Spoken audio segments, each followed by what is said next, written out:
Olá pessoal, sejam bem-vindos a mais um episódio do nosso TGCast, porque se o mercado é o seu mundo, o TGCast é o seu mapa. E hoje, mais do que nunca, o TGCast realmente é o seu mapa, mas não um mapa nacional, um mapa completamente internacional, pessoal, porque hoje a gente entrevista a Thaís Scharnenberg. O nome é difícil, tá? Mas o nome é tão difícil quanto importante, quanto a importância do trabalho que ela realiza. E hoje a gente vai falar das práticas de sustentabilidade no que tange as empresas que queiram prestar serviço fora do Brasil. É uma pauta, pessoal, que está altamente atual, e quem pensa em hoje internacionalizar a empresa, captar investidores estrangeiros, capital estrangeiro, não pode descuidar dessa pauta. Thaís, seja muito bem-vinda ao nosso TGCast. Por favor, eu gostaria que você primeiramente se apresentasse. Quem é a Thaís? Primeiro, obrigada pelo convite, estou super feliz de estar aqui. Bom, a Thaís começou lá em Maringá, no interior do Paraná. Eu não sou de São Paulo. Eu mudei para Curitiba, morei 14 anos. Fui lá para fazer relações internacionais. Ao contrário do que muita gente da minha família queria. Eu estudei muito para passar em medicina. Cheguei a passar ali nas primeiras etapas na Federal do Paraná, até dar aquela coisa e falar, gente, eu não nasci para ser médica. Não é isso que eu quero. Como é que você soube disso? Você viu sangue aí? Não, eu não posso. Eu sempre soube que sangue eu não posso ver. Né? Mas eu sempre quis fazer um curso que me ajudasse a entender o mundo. Fui para Curitiba fazer, e Relações Internacionais ele é um curso muito amplo, né? Você sai internacionalista. E aí? Não é igual engenheiro, né? Um médico que depois vai fazer a residência. Então, quando você termina o curso, tem que escolher um lugar para ir. Eu tinha inicialmente pensado na carreira diplomática, que acho que 80% das pessoas pensam nisso, né? Mas ao longo, eu sempre tive uma participação muito ativa nos eventos, escrevi alguns papers, participava de tudo e tive a oportunidade de conhecer muitos diplomatas. E ali a minha vontade acabou.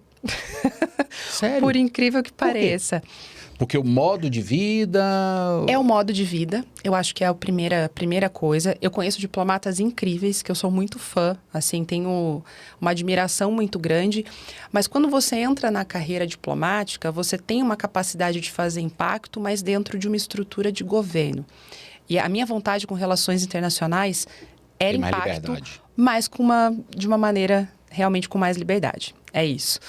E a partir daí falei, então vou para o setor privado. Entrei no MBA de Gestão Estratégica, foi maravilhoso. Comecei a trabalhar com uma consultoria alemã de gestão empresarial. Olha, legal. Tudo a ver com o seu sobrenome. Tudo. Não esperava. E foi muito legal, porque eu vinha para São Paulo a cada 15 dias, trabalhava em grandes empresas aqui. E uma curiosidade, falei que eu nunca ia morar em São Paulo na minha vida. Mordi a língua, porque eu estou morando aqui e eu amo. Gosto demais. Mora em São Paulo há quanto tempo? Agora há 2 anos. 2 anos. Esses 2 anos é recente. Mas eu amo morar aqui. Capital mesmo. Capital. E a partir daí eu fui lidando, era a gestão assim, da alta liderança das empresas, mexia um pouco com o orçamento, mas principalmente com equipe, com questões mais estratégicas. Nessa época eu fui fazer uma especialização de comunicação e jornalismo, porque eu vi que era uma parte das empresas que... Tinha muita empresa que fazia coisas muito legais, não só em sustentabilidade. Mas não comunicava. Então, a comunicação acabou entrando a partir daí. Eu escrevia muitos artigos na época, mas eu vi que faltava uma interação maior do setor privado com uma comunicação efetiva. Fiquei nessa empresa alguns anos, depois criei um aplicativo, uma coisa nada a ver com a trajetória. Foi muito legal, ganhei 2 prêmios aqui em São Paulo. Era um aplicativo de busca de alimentação saudável. Olha, uma coisa que eu nunca imaginei fazer. Como é que surgiu isso? Do nada. Internacionalista, vem morar em São Paulo. Oportunidades. Eu falo que sempre foi uma ansiedade muito grande ter uma carreira não linear, só que no fundo acaba sendo a fortaleza, né? Depois de uns anos, quando você entende o quão dinâmico é o mercado. Mas foi uma oportunidade que surgiu. Fui estudar User Experience, né? Eu tinha... Estava junto com um sócio na época e foi bacana, a gente ganhou um prêmio aqui em São Paulo, não tinha categoria no iFood ainda, era uma coisa muito nova, então foi muito legal para entender desse mundo da tecnologia e de demandas de mercado.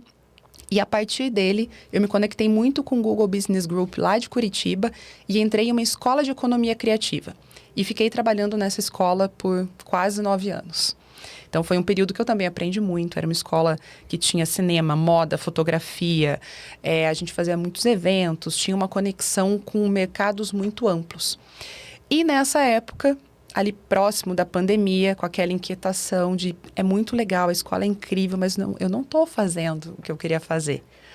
Eu fiz moda, me conectei com sustentabilidade através da moda, fui entender mais esse mercado dos tecidos, da gestão de resíduos, essa parte internacional. O que tem de moda dentro da ONU? É uma coisa que eu sempre pesquisei e existe. Existe um grupo específico que fala dessa intersecção, principalmente da gestão de resíduos e o manejo dos tecidos hoje, né? Da questão também de direitos humanos no trabalho. E veio pandemia, uma carga de trabalho muito grande, eu acabei tendo um burnout. Teve um dia que eu estava no hospital com o computador, trabalhando. Até a enfermeira chegou e falou assim, moça, acho que agora é a hora de você parar. Eu falei, não, realmente, ela tem razão. Aí eu comecei, falei, bom, se não tem melhor hora para eu me conectar com o que realmente quero fazer na vida, eu não sei que hora vai ser. Mas eu tinha uma equipe, né? Eu tinha uma vida estruturada. Eu falei, eu não posso do nada largar tudo e, sei lá, e fazer trabalho social em algum país. Não era nem esse o objetivo, né? Era montar uma transição mais estratégica. E eu entrei no voluntariado online da ONU, na época. Eu nem sabia que tinha tanta oportunidade de voluntariado online. Até uma coisa muito bacana, né? Se alguém tivesse interesse de conhecer o universo, é muito legal. E eu fiz algumas traduções pontuais, interpretações. Eu dei aula de inglês e francês muitos anos na vida. E teve um grupo específico que chama Comunidades Discriminadas por Trabalho e Descendência. E eu fiz alguns trabalhos de interpretação em tempo real. E é um grupo muito interessante. Entra no conceito de Major Group da ONU, que é um sistema de participação da sociedade civil. E eu fazia as interpretações em tempo real. E era principalmente para um evento que acontece no meio do ano, da ONU, que chama High Level Political Forum. É o primeiro grande fórum que antecede a Assembleia Geral para falar dos status dos ODS no mundo. Então, ODS são os Objetivos de Desenvolvimento Sustentável. E eu acompanhei, eles me convidaram para acompanhar esse grupo, principalmente pensando no advocacy de comunidades quilombolas no Fórum da ONU em Nova York, então na sede. Sonho de muitos internacionalistas. Falei, acho que agora eu estou no caminho certo. Mas era voluntário. Mas foi maravilhoso.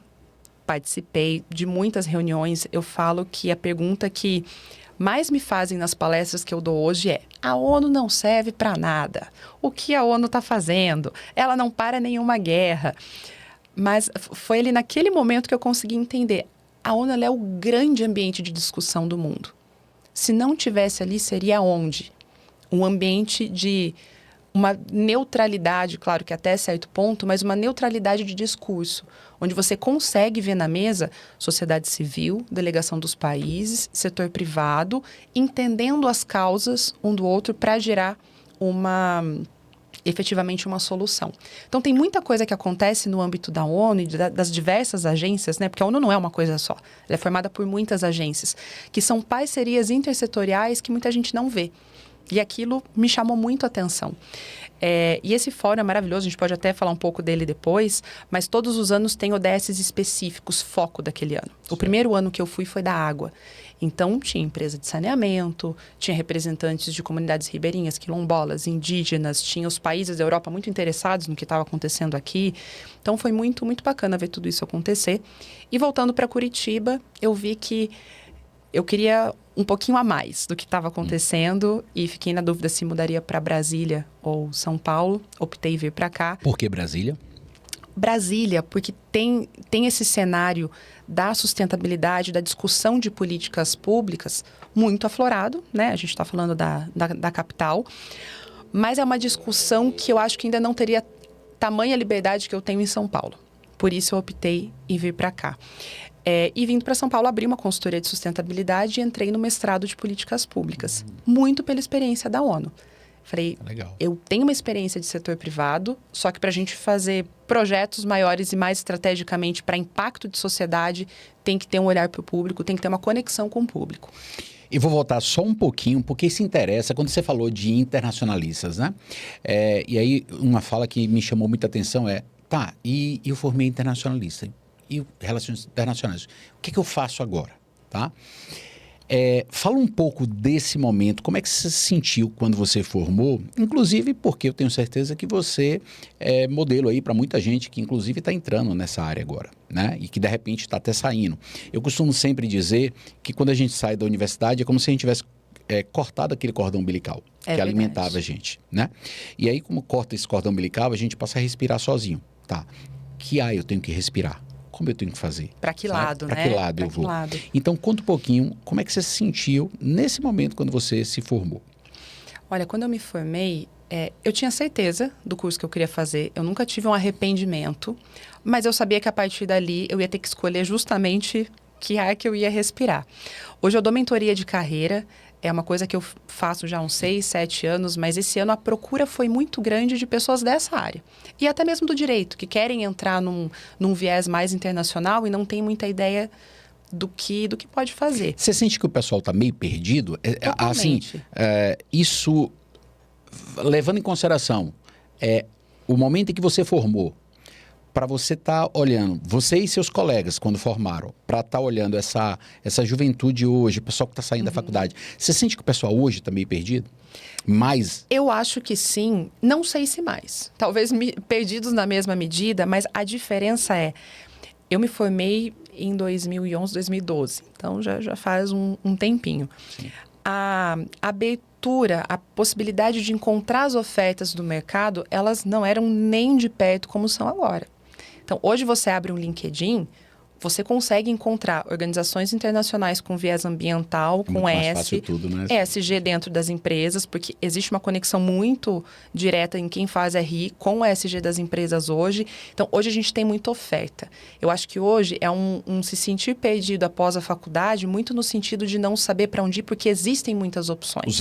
O leque é muito grande, né? O leque é muito grande. Na minha época, era logística, Comex, comércio exterior, ou você ia para a carreira diplomática, ou você optava por uma carreira mais acadêmica, ou você ia para o setor privado e aí deixa a vida me levar, né? A própria vida dava um chute, vai?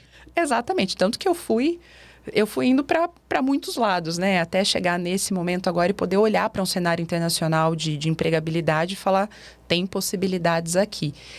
Então, sim, eu acho que eles estão perdidos, mas existe essa diferença de oferta e de onde encontrar essa oferta. Hoje a gente tem muitos sites, até os próprios sites da ONU de procura de emprego evoluíram muito, né? Então a gente consegue encontrar possibilidades de uma maneira mais fácil. Aí eu vou linkar em um outro momento que você falou que eu acredito tenha sido delicado. Aí você teve um burnout. Quando é que hoje você define como burnout, mas o que é que você sentiu para que hoje você definisse isso como uma estafa, vamos dizer assim, por excesso de trabalho?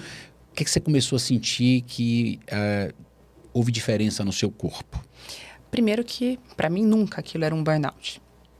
Eu nem sabia. Eu sabia, claro, tinha alguns amigos, até que trabalhavam em São Paulo, que falavam, eu tive um burnout, né? Estou fazendo terapia. Eu sempre fiz terapia. Eu falei, gente, minha terapia está em dia. Eu achava que era uma gripe.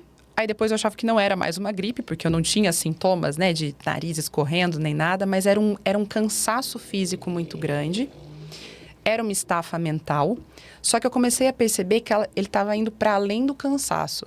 Tinha alguns momentos do dia que era como se eu ficasse com um fog, uma névoa mental e meu cérebro dava uma paradinha. Assim, a minha memória estava ficando muito curta e aquilo chamou muito a minha atenção, porque eu sempre trabalhei com muitos temas, né? Então, assim, eu estava nesse ambiente de trabalho lá em Curitiba, mas eu também estava escrevendo artigos, eu sempre procurei muitas áreas, nunca parei de estudar.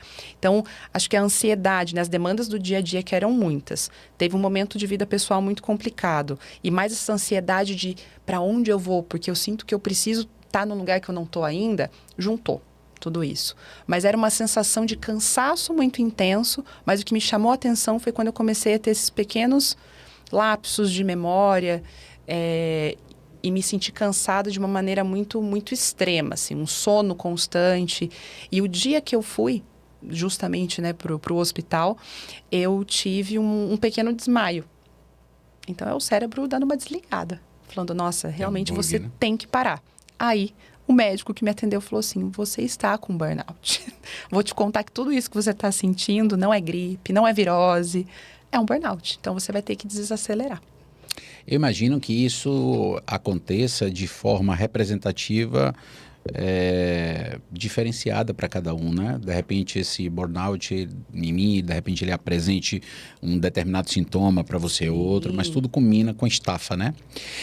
E hoje a gente não pode deixar de falar que o mundo está mudando muito, isso gera uma estafa muito grande.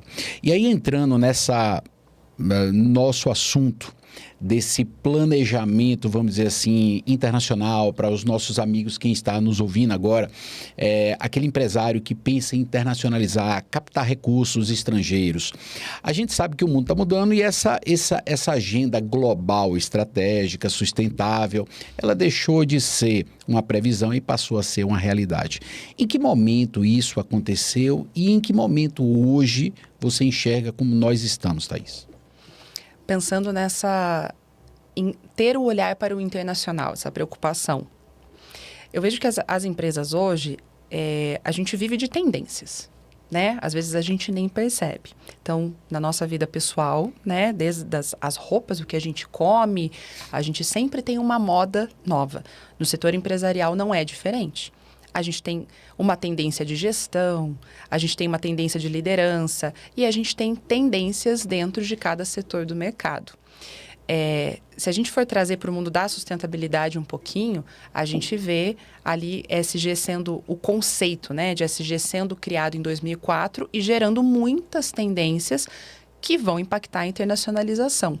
Mas para o empresário hoje, né, querer criar uma estratégia, a observação é do que está acontecendo em comum nos vários países que tem o setor dele muito pungente, né? A conexão que a gente tem de informação hoje ela é muito grande. A gente tem uma coisa acontecendo na Índia, no setor digital, que vai impactar a indústria aqui no Brasil.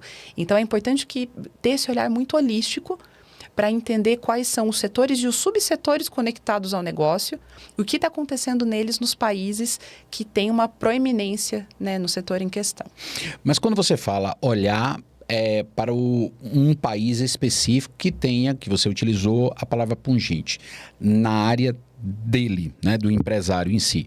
Mas você acredita que todos esses países eles estão no mesmo ponto ou a gente pode ter, de repente, um país que tenha vamos dizer assim, essa estratégia de ESG um pouco mais desenvolvida, um pouco mais delineada? Porque, como você deu exemplo, na Índia, então você tem a questão, por exemplo, do digital. Mas, de repente, na Índia, você tem a questão do digital bem desenvolvido, mas eles não estão focados na prática de ESG, ou você acredita que isso não dá mais para desgrudar, vamos dizer assim, uma coisa entranhada na outra, vamos dizer? Não, se a gente for para o lado do ESG, né, ESG puro, com certeza, nós temos países que eles estão muito mais avançados. Se a gente for pegar um exemplo, Singapura, né, políticas públicas verdes, que acaba entrando, né, num setor de prestação de serviços, de setor privado que envolve tudo que é tecnológico ali, né, em relação à sustentabilidade. É um país para se olhar, para a gente ter de benchmark. Então, sim, nós temos algumas áreas em países específicos que têm o ESG muito avançado. Em relação a direitos humanos, ao direito do trabalhador, as práticas verdes, a mensuração de carbono, as ações de adaptação climática, que é um grande tema esse ano. Então, sim, eu acredito que tem países que têm a prática muito mais desenvolvida e que a gente precisa olhar para trazer os bons exemplos para cá. Com certeza. Tá. Eu posso dizer, por exemplo, eu daqui a pouco estou indo para a Itália, a gente estava conversando sobre isso. A Itália é muito focada, por exemplo, na alimentação. Então, se fala muito da Itália com relação à gastronomia.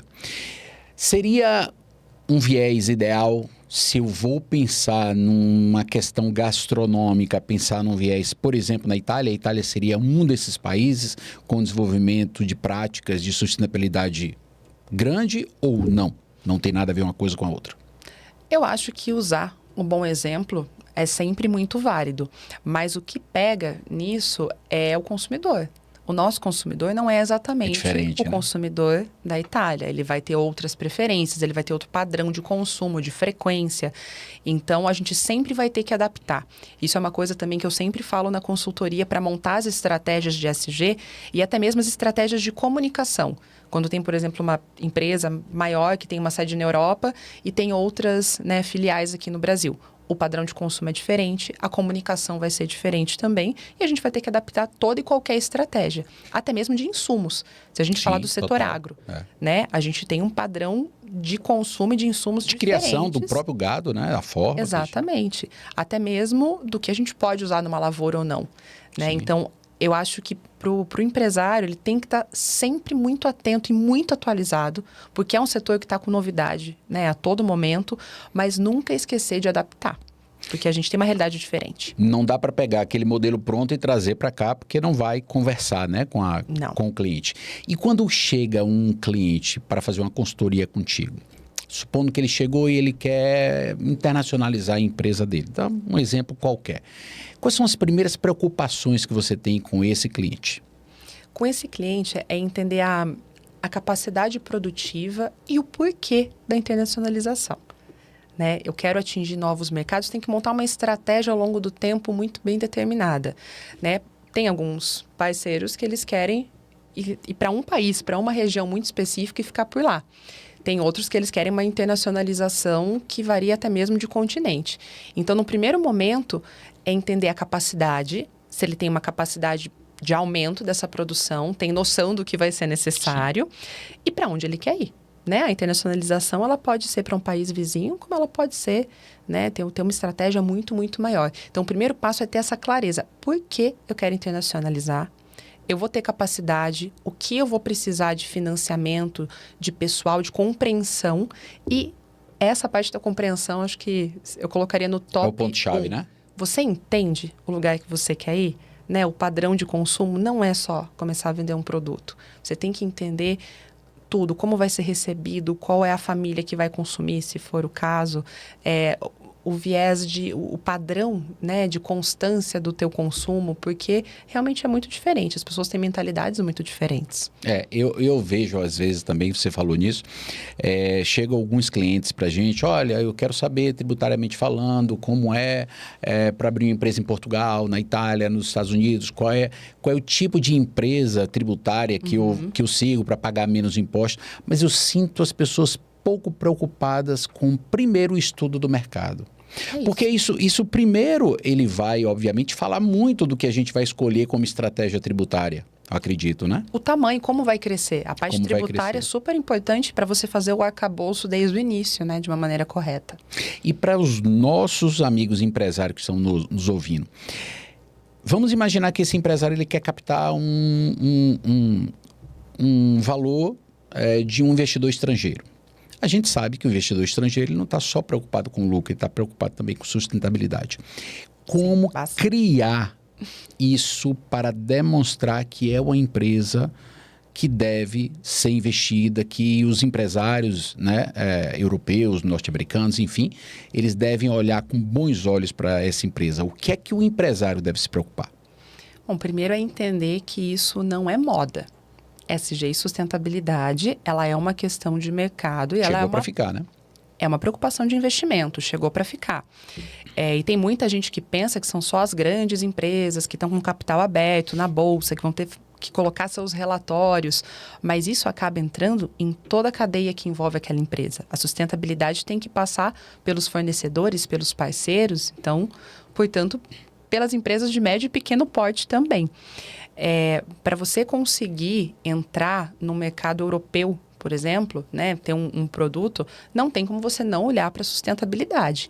E a sustentabilidade é o que eu falo para muita gente. Não é só você compensar carbono. Não é você plantar uma árvore só. É você olhar tudo que você pode reduzir de resíduo na sua produção, qual é a matéria-prima mais sustentável para a produção. Então, envolve desde a cadeia lá do início. Quem são meus fornecedores? Eles são sustentáveis? Né? Esse consumidor vai se preocupar... Isso muda, né? Totalmente. Vai se preocupar com a minha embalagem, vai se preocupar com a questão de saúde, vai se preocupar com a exportação dos produtos, né? O que está acontecendo. Então, sim, tem que ter esse olhar para a sustentabilidade. Os investidores estão... Isso assim, é constante, né? Não é como se o investidor fosse ter isso como, talvez eu olhe para a sustentabilidade. Não. Ele vai olhar e tem que ter o cuidado muito grande para não ter o nosso dito cujo greenwashing, Sim. que não é só falar que faz e não faz. É fazer menos do que fala que faz também. Sim. Né? Isso eu sempre falo para todo mundo. Não adianta você fazer X e falar que fala 3X num relatório, num GRI, porque uma hora a casa cai. Né? Então Sim, é melhor claro. fazer certinho. Você tocou num ponto que é interessante para as pequenas e médias empresas. Eu tenho certeza que muitos empresários pensam que esse tema de sustentabilidade é coisa de grandes empresas. E eu queria que você desmistificasse um pouco, claro, isso, mas que você trouxesse, por exemplo, um caso prático. Você, como presta consultoria, traz para a gente um caso prático que você pegou desde lá da implantação dessa sustentabilidade até a internacionalização dessa empresa, para trazer uma realidade na prática do que acontece e de como real é efetivamente essa questão da sustentabilidade e plausível para todos os empresários, independente de ele ser grande, médio ou pequeno. Bom, a gente tem... posso dar alguns exemplos até de adaptação climática, né? Que é um grande tema do ano depois da COP30, e tem muitas empresas que estão caminhando para fazer medidas de adaptação, principalmente porque a gente tem, né, o S2 hoje entrando no mercado como obrigatório para muitas empresas. Mas pensando que uma grande empresa vai fazer um relatório GRI, vai fazer todo um compliance, ele dentro desse compliance vai entrar nos seus fornecedores. Então, o primeiro ponto para pequena e média empresa é isso. Ele pode ser fornecedor de alguém que vai ter que fazer esse relatório. E ele pode deixar de ser o fornecedor se ele não tiver práticas sustentáveis.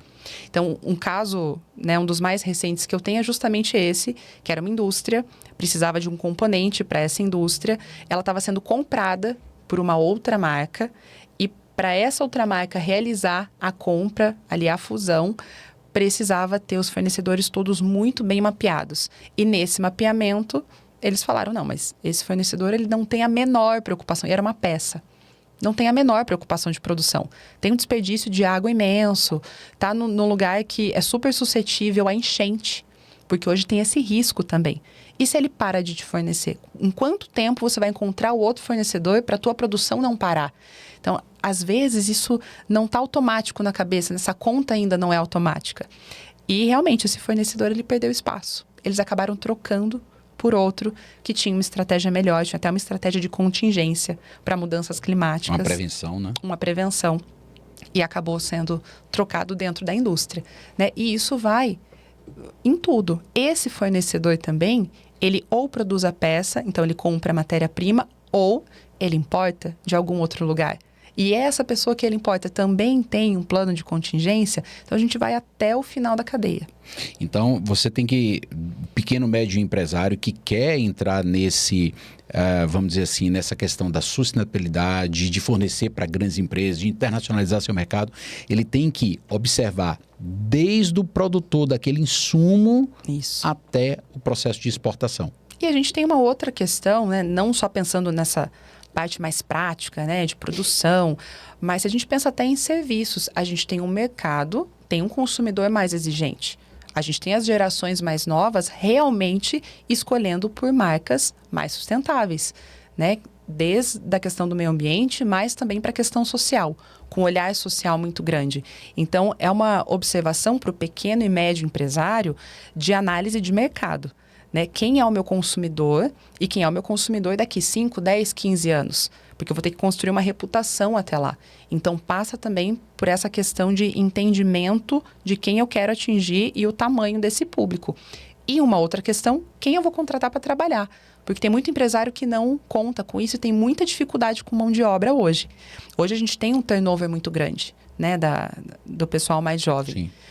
E eles se sentem mais pertencentes a lugares que são condizentes com as questões de sustentabilidade, né? A gente tem vários relatórios das Big Four aí de consultoria que mostram. Então, é uma questão de mercado da mão de obra mesmo. Quem que eu estou contratando para minha empresa?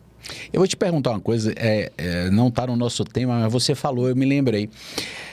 Você sente nessas consultorias que você faz, Thaís, que existe ali uma dificuldade de comunicação desses funcionários quando eles têm uma determinada idade para com esse público, vamos falar da geração Z, por exemplo. Existe ali uma falha de comunicação ali. Como é que se resolve isso? Existe, e hoje eu vou falar que uma parte muito grande da consultoria, ela passa por uma criação de estratégia de comunicação e ESG. E a estratégia de comunicação, ela não é só para o mercado, não é só para comunicar o meu cliente, é para engajar o meu colaborador. Até porque, se eu tiver que fazer um relatório, eu vou ter que fazer todo um report do que eu estou fazendo para quem trabalha ali junto comigo.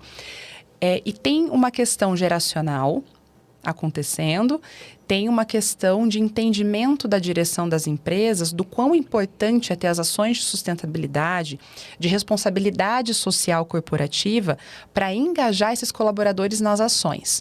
Porque não adianta nada eu falar para um colaborador, seja ele de 20 anos ou de 40 anos, olha, você vai fazer um voluntariado em uma comunidade, vão, sei lá, criar uma horta orgânica. Por quê? Por que essa comunidade? Por que eu tenho que ir? Quais soft skills isso vai me trazer? Porque nem sempre fica claro. O óbvio, ele precisa ser dito. E até essas ações dentro da sustentabilidade, voluntariado é só um exemplo delas, é uma medida de você unir a questão geracional. Então, você coloca todo mundo que trabalha em um mesmo nível de conhecimento, em uma mesma motivação e propósito. Então, nossa, eu trabalho em um lugar que, claro, tem um objetivo financeiro, eu tenho a minha função, só que eu também tenho um propósito maior e acontece todo esse engajamento. E para além disso, sim, tem a questão geracional do entendimento do que é bom e do que não é, né? Do uso da IA, por exemplo, né? Quando você pega a parte mais burocrática de uma empresa e você coloca a geração mais nova, tudo acaba sendo muito automático. Mas essa geração, apesar de muito rápida, né, em análise de dados, ela também tem que aprender muito com as gerações anteriores, porque tem uma capacidade analítica que muita gente ainda não alcançou. Né? E alguém que cresceu totalmente sem IA, que cresceu até sem computador, acaba tendo uma leitura de mundo diferente. Então, é muito complementar. E aí, como fazer para gerar essa conexão? Como é que, na prática, a sua consultoria age nessa forma? Porque, assim, eu tenho certeza que muita gente da geração de 40, 50 anos tem muita coisa a acrescentar a essa geração Z. E vice-versa. Mas a dificuldade de comunicação deles é muito grande. E a visão de mundo, como você falou, né? Muitas vezes você vai trazer para eles, por que plantar essa horta aqui? Sim. De repente, aquele de 40, lá 50, vai estar acreditando que está fazendo um voluntariado ali para ajudar aquela comunidade. O outro já está pensando num propósito, porque se fala muito de propósito. Muito. Eu posso dizer que os propósitos, eles são diferentes? E aí, se eles são diferentes, como é que faz para engajar tudo e colocar todo mundo no mesmo propósito? Que dificuldade isso? É uma dificuldade.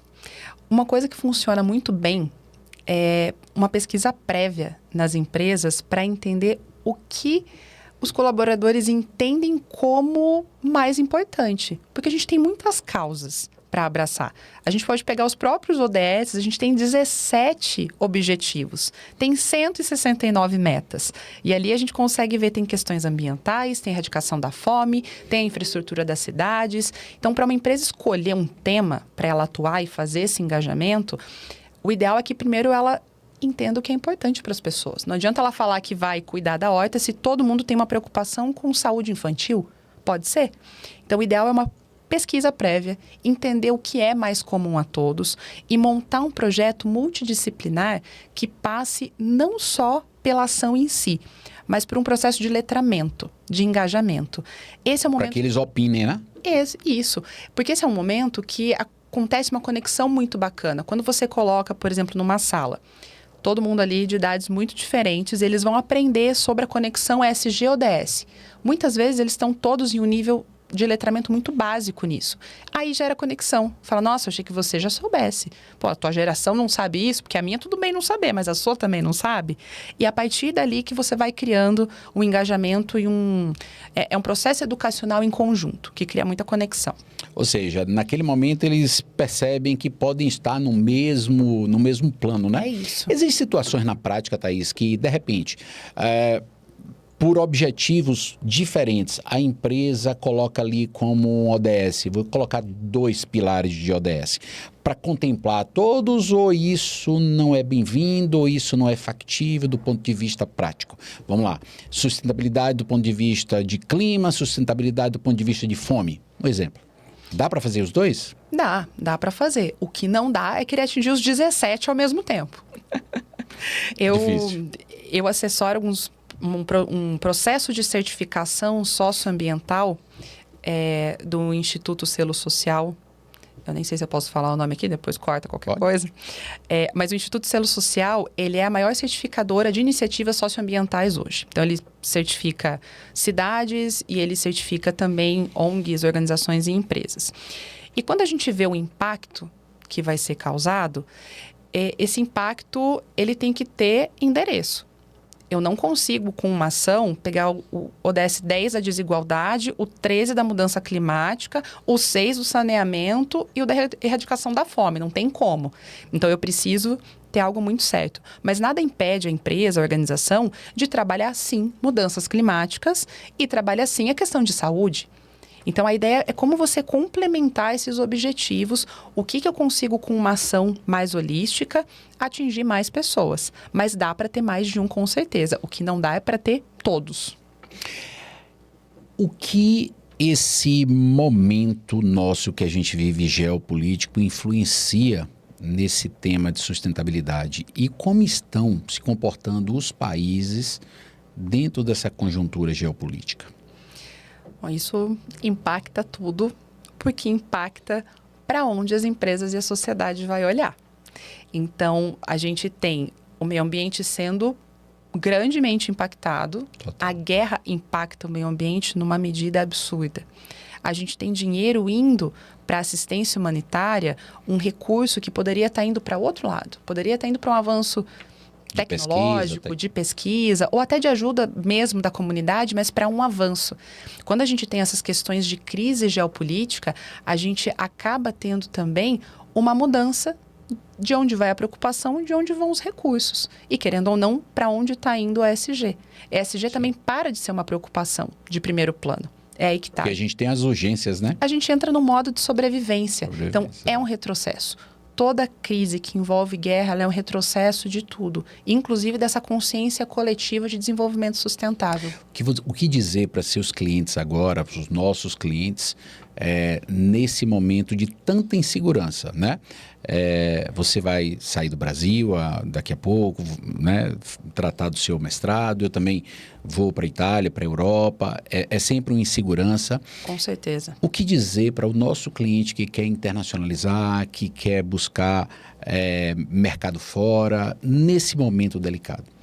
Nesse momento, é aquele primeiro entendimento para onde eu quero ir, quem eu quero alcançar. E realmente, hoje a gente não pode fazer vistas grossas, né? Dependendo da região, aguardar.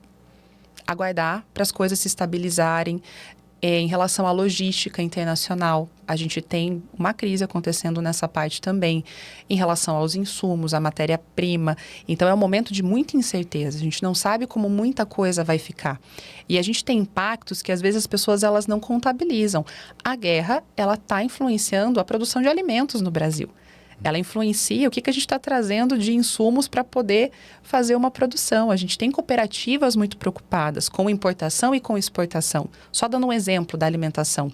Então, é ter muita calma, olhar para o entorno, fazer o básico bem feito do que já está funcionando agora, né, para a atividade continuar operando, né, continuar saudável, mas, de repente, olhar a internacionalização com mais cautela e deixar como um plano ali de médio e longo prazo. Mas para isso, o empresário não pode ficar parado, ele tem que estar se preparando. Por quê? Se as pessoas não usarem uma bomba atômica e daqui a pouco nós não tivermos mais aqui, existirá um mundo amanhã, que eu também acredito que isso não vai acontecer. Eu também. Né? Torço por isso que a gente está aqui, né? Mas, levando em consideração isso, o que o empresário, se você diz que ele é bom pisar no freio nesse momento, até para ter cautela, também concordo contigo. Mas o que fazer para não ficar parado.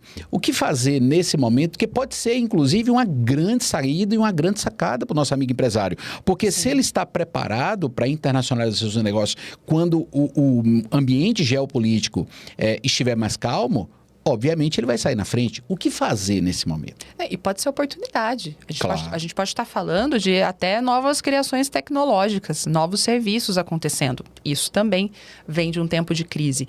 Mas é muito o que você falou, é não ficar parado, manter as atividades e já ter o plano estruturado, né? Não esperar a crise acabar para daí montar um plano de internacionalização, estudando o mercado, acompanhar tendências, tudo isso faz parte de um processo de internacionalização também, até mesmo de estratégia de ESG.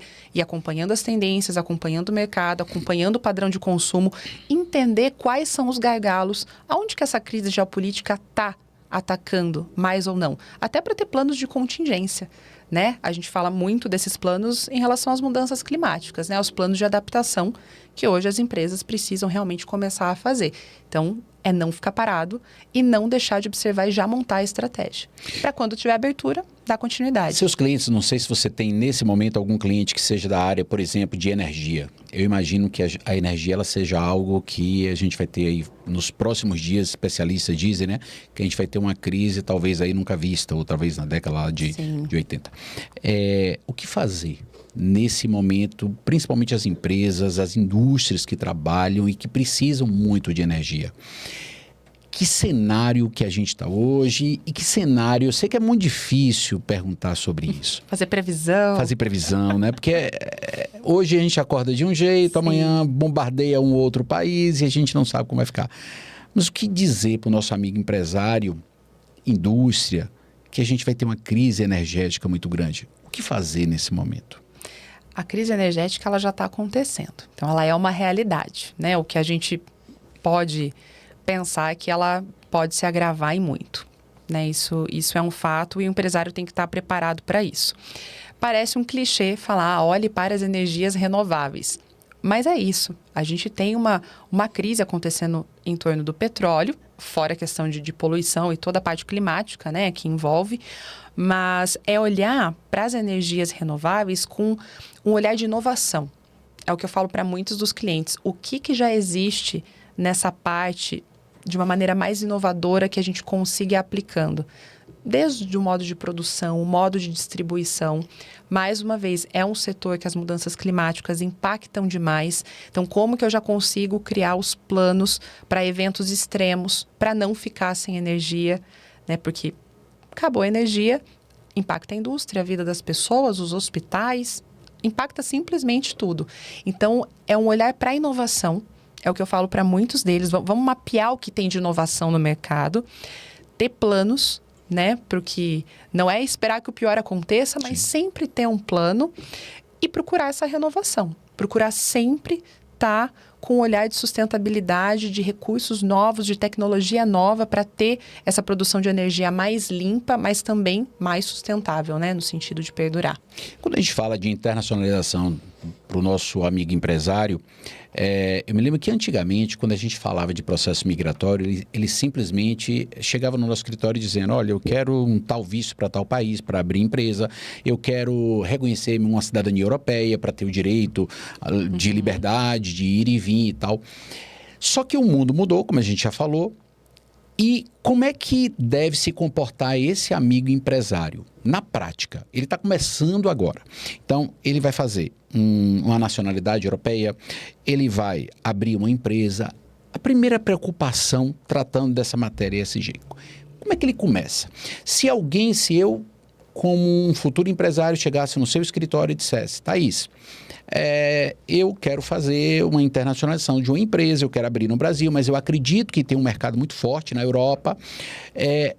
Qual é meu ponto de partida? Por onde eu começo? Levando em consideração que eu percebo, e a gente falou muito isso, que a geração Z e não só, estão perdidos. Por quê? Porque na hora que também você abre a internet, também não adianta eu abrir a internet e ver um leque de situações e eu não saber por que caminho seguir, né? Como tem aquela velha máxima, se eu não sei para onde eu quero ir, qualquer caminho serve, né? Exatamente. E aí, por isso, ele vai ter que buscar um profissional habilitado para que dê um direcionamento para ele nesse sentido. Então, para o nosso amigo que pensa, né, principalmente num momento geopolítico que a gente vive, né, talvez seja vindo da Europa para o Brasil, talvez seja do Brasil para a Europa, enfim, para outros países, mas eu vou bater lá na sua porta para fazer a consultoria contigo. E eu vou dizer, Thaís, é essa a situação. Eu acho que tem mercado na Europa, eu acho que tem mercado nos Estados Unidos, eu acho que meu produto dessa forma pode vingar.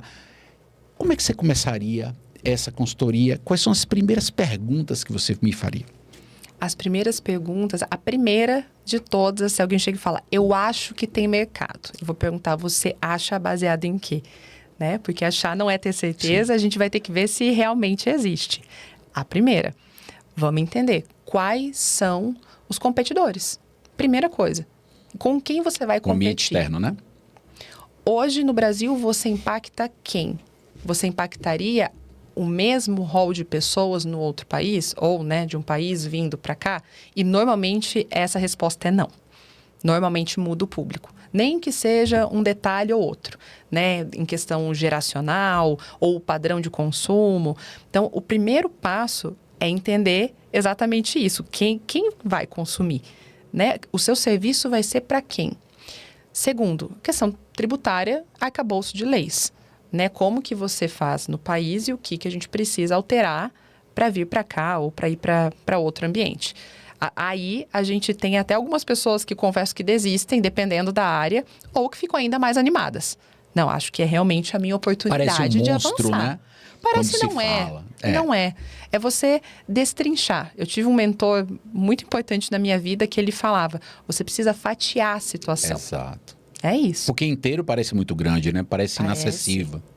E tem público. Depois que você faz um estudo bem feito, você entende quem vai consumir. Clareza. Você entende o que você tem que fazer dentro da lei, qual é o tipo, né, de gestão empresarial que você vai fazer e também quem vai estar do teu lado, quem vai ser sua equipe, os seus colaboradores, porque é um perfil também diferente de trabalho. Se vai do Brasil para outro país, de outro país para cá, você vai ter que lidar de maneiras diferentes. Então, é também fazer um estudo dessa relação trabalhista. Como compor. E a partir daí entram as burocracias. E se é um negócio que tem um potencial de viés sustentável muito grande, também é entender. Tanto em relação às leis, o que eu tenho de leis de sustentabilidade, vou ter que fazer relatórios, o que eu vou ter que apresentar e o que esse mercado está pedindo. Então, existe um estudo de sustentabilidade nesse sentido também. Eu vejo muito que o empresário, ele é jogado no mercado. Por isso que a gente estava falando daquela questão de como sair da faculdade, como se sentir. Sim. A sensação é que o empresário brasileiro, e eu não falo só do empresário que abriu empresa no Brasil, eu falo inclusive internacional. Ele é jogado no mercado e ele começa a trajetória empreendedora dele. E aí ele vai, como um carro, ao longo do trajeto, ele vai percebendo, olha, aquele pneu talvez não seja ideal para eu andar nessa rua. E ele vai, no meio do caminho, ele vai trocando aquilo. Que não dá para parar, né? E não dá para parar, exatamente. E não houve a preparação. Eu vou dar um exemplo na questão tributária, que é mais ou menos assim. Às vezes a gente dá consultoria tributária e pergunta para o cliente, mas por que você escolheu o regime simples nacional? E aí alguns dizem, não foi eu, foi o contador. Então, ele transfere a responsabilidade para o contador. Sim. No outro, ele responde, porque é mais simples. Que é mais Porque o nome é mais simples, é simples, né? Sim. E o próprio contador diz que é mais simples. É verdade. Mas eu vou dar só um exemplo. Quando a gente abre uma empresa, vamos supor que a gente vai aqui abrir uma empresa que é esse estúdio, eu vou ter que comprar mesa, vou ter que comprar televisão, vou ter que comprar uma série de mantimentos e que provavelmente nos primeiros meses, quiçá nos primeiros anos, eu não vou ter lucro. E aí, mas se eu estou no regime simples, tudo que entra na minha conta, eu vou ter que pagar ao fisco. Se eu estivesse no regime, por exemplo, do lucro real, sim, eu, obviamente, eu vou demonstrar por A mais B, através dos meus cálculos, que eu não tenho lucro. Logo, eu não vou pagar imposto. Então, abrir pelo regime do lucro real talvez fosse inteligente e depois, início, né? Exatamente o início, e depois migrar para outros regimes. Mas ninguém faz isso. Por quê? por desconhecimento. E isso também eu sinto, por exemplo, nos Estados Unidos. Eu pergunto, mas que regime você está? É uma LLC ou uma Corp? Aí ele responde, é uma LLC. Por que com a LLC? Uma LLC porque o contador disse que era mais simples. Mesmo raciocínio. Mesmo raciocínio. Aí quando você vai para Corp C, por exemplo, é como se fosse uma SA. Só que nos Estados Unidos, diferente do Brasil, por exemplo, você não precisa distribuir lucro. Então, quando você tem uma empresa e que ela não dá lucro, e se você abre, por exemplo, por uma Corp, uma corporation, automaticamente você não paga imposto. Você só paga imposto se você distribuir isso para... Então, eu sinto, vamos dizer assim, uma dificuldade dos empresários em querer internacionalizar primeiro esse conhecimento para dentro de si. É verdade. Sabe? Eu fico pensando, você se formou, você fez uma faculdade, e aí você fez um mestrado, você fez sabe? Hoje você está atuando, mas observe o leque, o caminho que você percorreu. No início do nosso podcast, você disse, olha, eu comecei a fazer uma série de coisas. E aí você aprendeu muitas coisas fazendo, né? Muito. Mas você teve também a academia para te ajudar. Eu também tive essa academia. Sim. E o empresário, ele não tem essa academia. É no fazejamento. Exatamente. E no contato com os outros empresários. Que muitas vezes, mas o fulano disse que é melhor e vai indo. E às vezes é melhor mesmo, mas não melhor para ele especificamente, mas é melhor para aquele empresário que de repente estudou e percebeu. Sim. O que fazer nesse momento que a gente... estamos num momento de contenção, de tranquilidade, de você não internacionalizar, porque de repente você faz uma programação, eu espero que isso não aconteça. Eu também. Estamos hoje no dia 16, 17?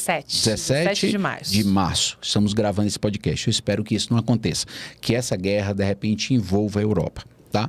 Mas existe um empresário lá que quer internacionalizar e buscar um mercado na Europa, Portugal, Itália. O que fazer se ele não vai colocar em prática? Quais são os meios que ele pode, por exemplo, captar esse recurso estrangeiro, mas principalmente analisar se o produto dele efetivamente tem um mercado de aceitação? Como você falou, o não achar. Por onde é que esse empresário começa a fazer essa análise para ver se o produto dele realmente tem viabilidade? E, claro, principalmente também, pensar como é que eu vou abrir essa empresa na Itália? Qual é a forma tributária que eu vou utilizar? Quais são as formas de contratação que eu devo utilizar? Mas, nesse momento, ele vai entrar apenas no planejamento. Como começar essa pesquisa? O que você direciona para nosso amigo empresário que está nos ouvindo? E não ficar no achismo. Exatamente. Né? Não ficar no achismo. Nesse momento de análise, tem muitas empresas que, no início, isso é um padrão, assim, é muito comum acontecer. Pega alguém da equipe interna e fala, estuda esse mercado aqui para mim. De dentro da empresa. De dentro da empresa. Essa pessoa, ela já vai ter um olhar viciado para muitas coisas. Mas eu acho que é isso, eu tô vendo. Por quê? Primeiro que normalmente ela quer que aconteça a internacionalização muito rápido. E nem sempre ela vai acontecer tão rápido. Acontece, mas tem algumas etapas, como você disse. De repente, o regime tributário é diferente, outro vai ser melhor, tem um que demora um pouquinho mais de tempo do que o outro para organizar. Então, uma primeira dica é ter um olhar. O olhar de dentro é importante, eu não invalido ele, mas ter o de fora também. É justamente ter uma pessoa que vai fazer, olha, independente de você, eu vou olhar como está esse mercado agora. Então, é contratar uma análise tipo uma matriz externa. SWOT ali, vamos dizer assim. Isso. E depois ter esse momento de juntar os olhares para fazer a decisão final para onde ir e o que fazer. Né? Então, a gente já comentou aqui que tem que ter a análise do consumidor, da força de trabalho do local, do contexto geopolítico, para ver o que vai impactar, o que não vai, e já criar planos de contingência. Mas o primeiro olhar, a dica que eu dou não tenha só o olhar interno.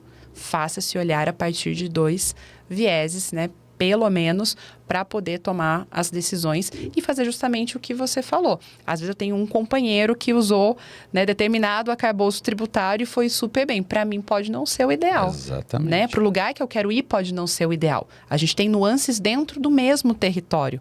Então, ter esse olhar e, se possível, até um olhar de quem já está lá.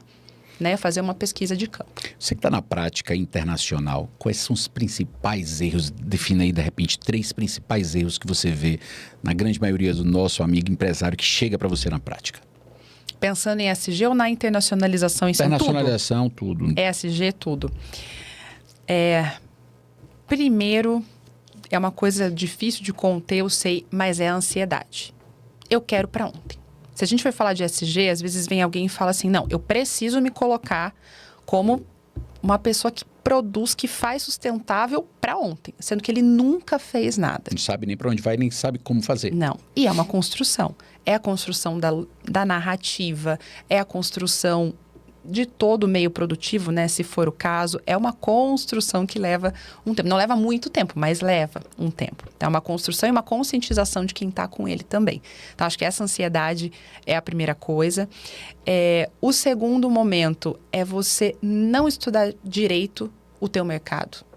Tem muita gente que faz um estudo muito superficial e aí quando vai efetivamente internacionalizar ou fazer a venda de um produto, como é que seria quebra. esse estudo direito do mercado? Como é que você definiria um bom estudo de mercado? Um bom estudo de mercado é você identificar padrões no tempo, porque o consumo ele muda através do tempo, não só do padrão de quantidade, mas do tipo, até mesmo as embalagens que são feitas hoje, o que era feito antes e o que vendia mais. Então, vai de um estudo muito técnico, vai de um estudo de faixa etária, quem está consumindo, qual é o padrão que está pedindo. Tem que estudar tendências gerais. Tem alguns produtos que a gente fala até para estudar cultura pop. O que tá acontecendo? Né? Se eu tenho uma cultura coreana agora que está em tudo, dos produtos de beleza, na música, na produção audiovisual. Eu tenho, né, todas as novelinhas que acontecem ali no Netflix. Tem um coreano lá. Tem um coreano lá. Isso impacta uma porcentagem considerável de uma população do Brasil hoje que consome. E erra quem acha que é só adolescente, porque não é. Tem muitas senhoras, donas de casa, que consomem a cultura K-pop através dessas novelas. Então, a gente tem... Que aparece na novela, né? Eles não consomem, de repente, lá a música e tal, mas talvez um produto de beleza, lá. Só que a novela tá lá. E a novela tá lá trazendo um padrão de vestuário, do que eles estão comendo. E que as pessoas não percebem, né? Que as pessoas não percebem. Que daqui a pouco estão consumindo e querem se vestir igual, né? Então, o estudo de mercado, ele vai para uma nuance que muitas vezes não se chega, né? É estudar não só quem vai comprar teu produto ou serviço, mas quem está influenciando ele em volta, né? A gente teve alguns estudos muito, muito relevantes e interessantes agora, que a geração mais nova está impactando o consumo da família numa medida de porcentagem muito maior. Antes não era assim. O pai e a mãe falavam, eram eles que ditavam o consumo familiar. Hoje já não é mais assim. Tem uma voz mais ativa hoje, né? Tem uma voz mais ativa. Então, é olhar todas essas nuances, né? Não adianta fazer... O que eu digo, um estudo superficial, é assim, essa pessoa que comprou, ela vive assim. Não. Ela está onde, em que contexto, qual é a família, o que está acontecendo com ela, qual é o nível de escolaridade, tudo. Eu acho que se deve, claro, muito pela questão da internet, né? Muito. Porque esse jovem, ele tem muito mais acesso, ele tem muito mais facilidade em buscar aquelas informações e trazer para o pai informações, para os pais, né? Informações que eles não conseguem muitas vezes, né? Sim, exatamente. E qual seria a terceira? A terceira eu colocaria a comunicação. Um erro muito grande. Porque comunicar Terrível. Passa também pela compreensão dessas nuances do mercado. Eu vou comunicar o serviço que eu faço, o produto que eu vendo, eu vou falar que ele é uma embalagem verde, que ela é reciclável, mas eu vou comunicar isso de que jeito, né? A gente precisa transformar a sustentabilidade em algo sexy, atraente hoje. Então, não é só falar, olha, plantei uma árvore. Você não atrai gente assim. Você tem que mostrar que aquilo é interessante. Por quê? Eu impactei quem? Impactei quais pessoas? Por que é cool ser sustentável? Pegando o exemplo do ESG. Então, tem muita gente que falha na comunicação, que tem um produto incrível, tá com uma estratégia bacana, mas não tá sabendo falar. Os comunicadores, né? Não sou nenhum especialista da área, mas os comunicadores dizem que a maior parte da nossa comunicação ela não é falada. É isso. E aí você trouxe um negócio interessante, uma caixa verde, é isso, é aquilo, é plantar uma árvore, de repente, mostrar. Existem formas diferentes de comunicação para cada setor ou tem algo que você diria, olha, isso aqui tem que ser feito independente de qual setor? Essa forma de comunicação ela tem que ser entregue. Existe algo que desperte, que quando você bata o olho, você como profissional, você olha e diga, te desperte, cara, aquela empresa está focada em sustentabilidade. Existe algo assim? O algo, né, que não é uma coisa específica, pontual, específica mas não é pontual, é a credibilidade. Você não cria credibilidade do dia para a noite. Do dia para a noite, exato. Então, isso vai das pessoas que você vai contratar para comunicar, o modo de vida dessas pessoas que você contratou, o teu tipo de linguagem, o que fala.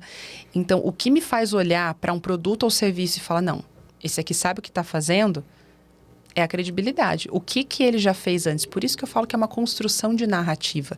Né? Quem não vem tendo ações de ESG já há algum tempo, tem que criar essa narrativa e passar por tudo. E vivenciar isso, né? E vivenciar, não adianta. Então, é desde o modo como eu lido com os meus colaboradores, com a minha equipe, até o que eu vou realmente entregar para o mercado. E o modo de vida de quem está à frente, porque isso conta muito. A gente vê muita marca caindo por uma questão de diretoria, de alta direção, que simplesmente é porque pessoas engajam com pessoas, né? Pessoas engajam com pessoas. Então, não adianta ter um produto incrível, uma equipe maravilhosa, se eu tenho uma direção que, assim, a cara daquela direção é o... Não fala com aquilo, né? É o I don't care, eu não ligo para essa causa. Tem que ter uma sinergia. A gente tem o caso da Patagônia, né? Que é o mais falado, é falado em todo MBA de gestão, todo mundo sabe o caso da Patagônia. É o exemplo. Conta para os nossos ouvintes.